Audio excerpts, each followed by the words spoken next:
Welcome to the Development in Snails module. In this talk, we're going to learn about gastrulation in snails.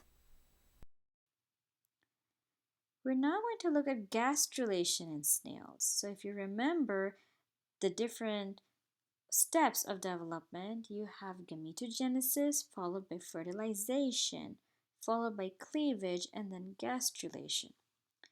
Now, animals that undergo spiral cleavage, like snails, they form a blastula that has a very small or no blastocele that is present.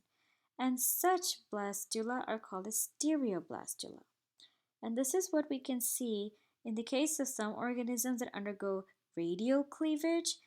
We can see a good, well-defined large blastocele. However, in organisms that undergo spiral cleavage, we do not see a lot of blastocele present, and that's why it is called as a stereoblastula.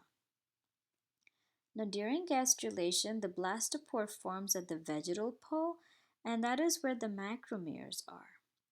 So if we see how this happens, the animal capped micromeres will undergo the process of epiboly during cell division, and cell spreading will occur to cover the embryo and form a slit.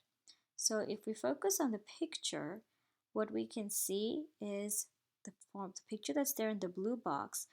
Pay attention to the blue ectoderm cells as we progress from panel to panel. Okay, so in this case, epiboly is going to start happening where those cells will undergo cell division, but they also start spreading around the embryo, and this is what is epiboly. Ultimately, what will happen is we will end up with a structure which has a blastopore, and in this figure in blue, that blastopore is the one that says this where the stomodium is, and that will eventually form the mouth, and that is why snails are protostomes. Now, invagination of the endoderm also occurs, and that aids in the formation of the gut. After gastrulation occurs, the process of organogenesis will follow.